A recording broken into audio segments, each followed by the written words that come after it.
Filiaqamı əldə tutmaqdansa daşın dibində quru bir badam kolu var idi, bir dənə də çıxıntısı. Məftilə asmışam ora, odunu da gəvəni də qoymuşam onun altında yansın.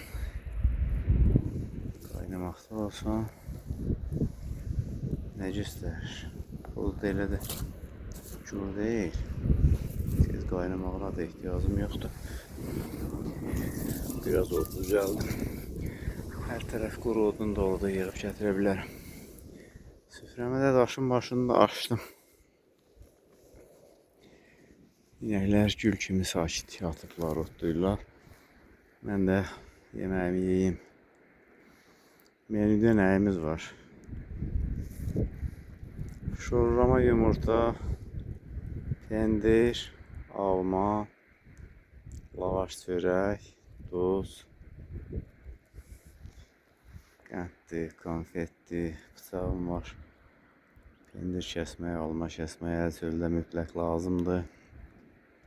Kibritim var, suyu butulkada gətirmişdim. Boşaltdım əskər filiaqasına. Süfrəm də çətirin üstüdür. Çətir sınmışdı, bir neçəsi var bizdə. İplərin kəsirik, yüngüldür. Çölə gedən apar, süfrə aç. Çantamın da 7-8 gözü var idi. Uşaqların bel çantasıdır. Bəlkə 10 dənəsini çöldə gətirib mən xarab eləmişəm. Bu da növbəti xarab olanlar dəstəsinə qoşulacaq. Əlavə kisə götürmüşəm, çaşır zad yığsam yığıram. Filiaqamın döşəkçəsidir, salafanıdır, əl ağacımdır, əlcəyimdir. Bir xeyli beşim var, yüküm var. Nə oldu, qaynamadı. İndi yanıb o da düşəcək. Az qalır, su içəridə kıpırdayır. Hər tərəf quru gəvəndir, odunlu bir dənəsini gətirib yandırsam.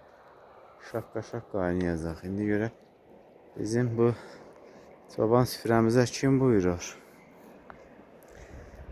İzləyicilər yazsınlar görək çoban süfrəmiz kimlərə layiqdir? Çobanlara, yoxsa təbiətin əfəndilərinə?